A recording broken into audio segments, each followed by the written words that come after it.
Hi, and welcome back to Full Moon Film Buff. This is episode 15. We're going to talk about She-Wolf of London from 1946. I watched this on Amazon Prime. I had not seen this before. First, let's talk about the prominent crew and cast. The film was directed by Gene Yarborough, written by George Brickner.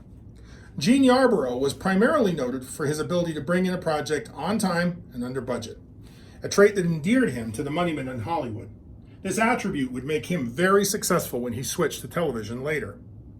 The cast includes Dawn Porter as Barry Lanfield, June Lockhart as Phyllis Allenby, Sarah Hayden as Martha Winthrop, Jan Wiley as Carol Winthrop, Lloyd Kerrigan as Detective Latham, Dennis Huey as Inspector Pierce, Martin Kozlik as Dwight Severn, and Eiley Mellon as Hannah. Dawn Porter had a decent career in movies before becoming extremely successful on television, perhaps most notably as Gidget's widowed father. June Lockhart is probably best known for playing famous mothers on television. She starred as the mom in Lassie, including many of its sequels, and eventually as Maureen Robinson in the sci-fi classic Lost in Space. Sarah Hayden was a prolific actress on film and television who tended to play stern, humorless, authoritarian spinster types, most notably as Aunt Millie Forrest in the Mickey Rooney starring Andy Hardy film series. Lloyd Corrigan was what folks in the industry like to call a multi-hyphenate. He worked as a writer, director, and actor in Hollywood for decades. He is a little unusual in that he started as a writer and director before focusing more on acting. Most reverse that process. Like a lot of German-born actors working at the time, Martin Kozlik fled the Nazis. Many German actors resented being cast over and over as bad guys due to their accents. Not Martin. He enjoyed it as his own special way to get back at the Nazis. Martin portrayed infamous Nazi propagandist Joseph Goebbels 5 times. I kind of like this film. It's not like the other werewolf movies we've watched so far. I'm not going to spoil the big twist yet. We'll get to that in the synopsis. But it's simple, suspenseful, and straightforward. I enjoyed it. Now let's talk about the synopsis. Phyllis Allenby is a young and beautiful woman soon to be married to her fiancé and barrister, Barry Lanfield. Phyllis lives with her Aunt Martha Winthrop and cousin Carol at the family estate. The only other resident is the servant Hannah. London is shocked by an attack at the local park where the victim claims a female werewolf attacked him. Mrs. Winthrop intercepts a love note from Carol to her sweetheart, Dwight Severn.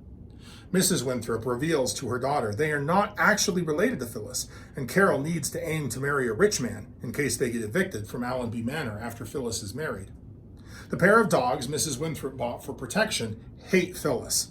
Phyllis becomes extremely terrified and anxious, convinced that she is the wolf woman, based on a legend of the so-called curse of the Allenbys.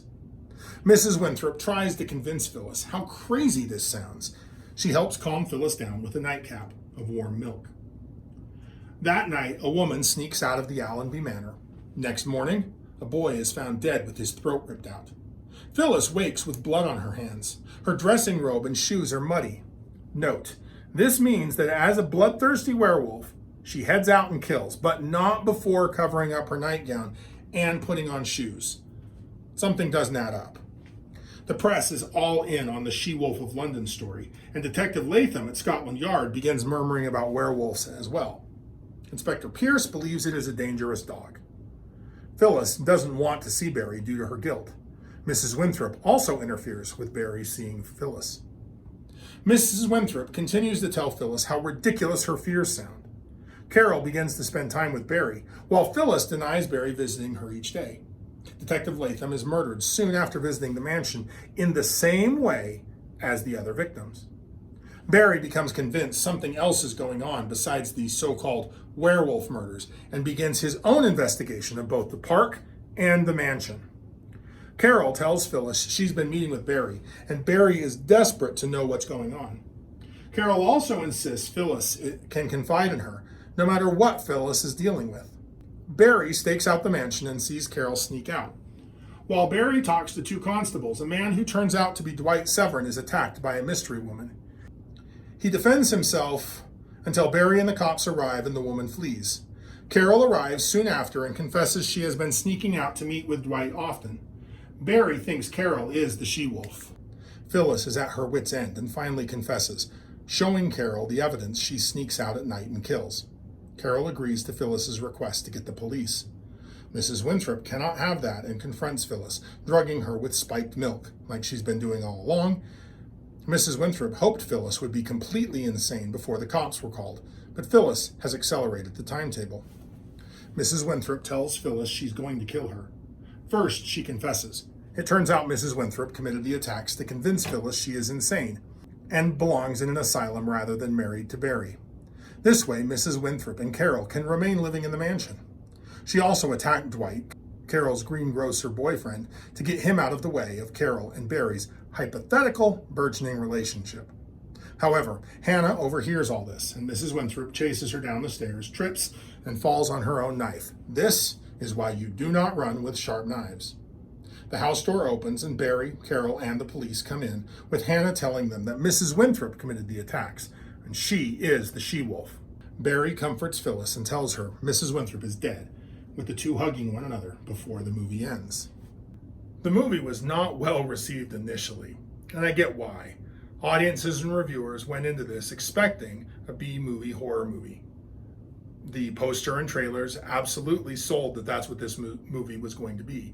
And then they ended up getting a psychological thriller. Now, I happen to think it's a good psychological thriller, but I can totally see why somebody would be disappointed in getting this instead of that. I mean, I like hamburgers, but if I think I'm getting steak for dinner and then I end up getting a hamburger, I'm going to be a little disappointed, right? So, since there's no werewolf, there's no transformation. That's simple. Additionally, there's not a whole lot to add with regards to werewolf lore. There is another family legend like there was in The Undying Monster, but this one isn't true. I did like the fact that Barry quotes Shakespeare with regards to werewolves. It does add a little touch of class to the movie. To hold opinion with Pythagoras, that souls of animals infuse themselves into the trunks of men, thy currish spirit, governed a wolf who, hanged for human slaughter, even from the gallows did his fell soul fleet, and whilst thou latest in the unhallowed dam, infused thyself in thee, for thy desires are wolfish, bloody, starved, and ravenous. So we can't talk about this movie without talking about the concept of gaslighting. This is a classic example of gaslighting as the term was originally intended and originally meant, and before it became watered down by modern pop psychology. Gaslighting is much more than a disagreement over how certain events went down or how you're really feeling or not. The term gaslighting is taken from a very successful stage play and then two movies that were adapted from it, one in England and one in Hollywood. In all three of those stories, a manipulative and abusive husband deliberately and intentionally sets out to trick his poor wife into thinking that she's crazy so that he can have her committed, so that he can gain access to the fortune.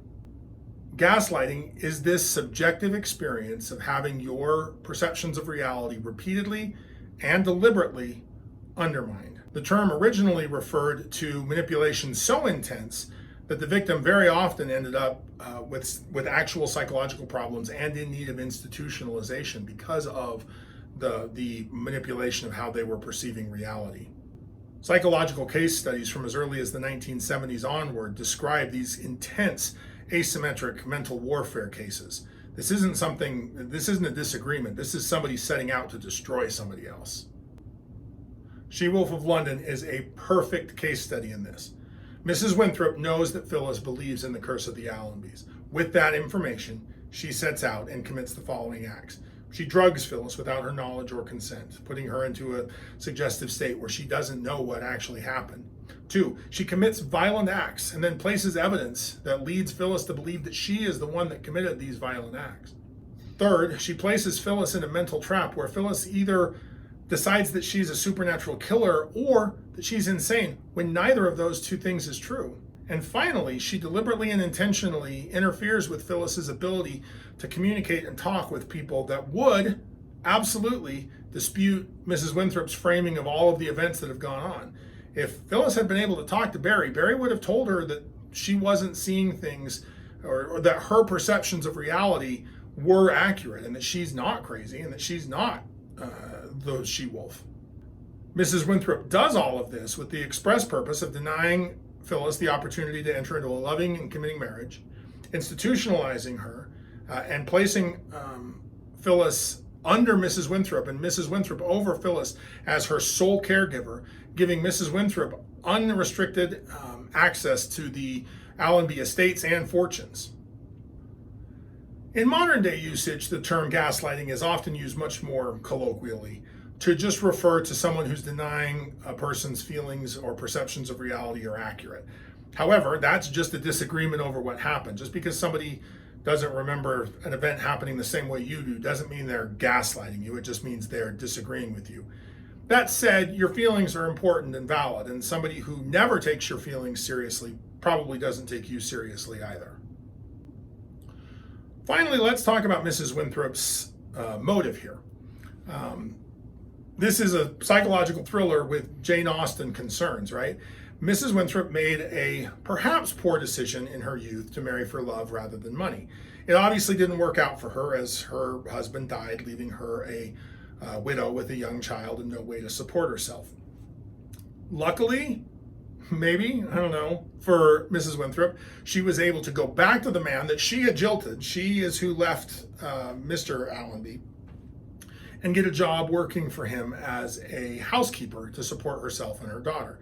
She was apparently, by all evidence that we've seen, welcomed with open arms, to the point where Phyllis doesn't even know that Mrs. Winthrop isn't her aunt. The idea that Mrs. Winthrop and her daughter Carol stand to lose a great deal is absolutely true. Depending upon a lot of different factors that the movie never bothers to go into, it is true that, say, Barry could have gained control over the Allenby estates and the fortune that goes with it upon marrying Phyllis, right? At this point in time, men very frequently got control of the purse strings. It's not a guarantee. There were inheritance wills and those kinds of things that did things other ways, but that's not an unreasonable assumption for Mrs. Winthrop to make. However, Barry's made no indication that he has any desire to put Mrs. Winthrop and Carol out onto the street, and there's no evidence that Barry or Phyllis believe that Mrs. Winthrop and Carol are anything but blood. Why would they do that to their relatives? We already know from the movie that Barry intends to have Phyllis move in with him into his place of residence, so it's not like he needs to move in and take over. And so there's no reason why Mrs. Winthrop and Carol couldn't have continued to live in the Allenby estate for some unspecified period of time.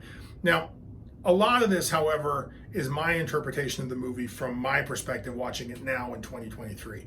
It's entirely possible that an audience watching this in 1946 might have had a much more sympathetic, if not entirely sympathetic, take on Mrs. Winthrop's motives. But I also have to imagine what it was like to be Mrs. Winthrop living in that house, to see the man that she at one point loved and could have married, chose not to, living and happily married to another woman, raising another daughter, knowing that her daughter is not going to get everything that Phyllis is going to get. That would kind of twist you up. The opportunity for jealousy to really become a canker inside of you, man, I can really see how that happens and how that leads to a point where Mrs. Winthrop is willing to kill to get what she thinks is finally deserved to her. So finally, if you like lycanthropes, like, share, and subscribe. Join us back here next time when we're going to talk about Abbott and Costello Meet Frankenstein from 1948. Until then, keep your eye on the moon and a silver bullet in the chamber. We'll see you then.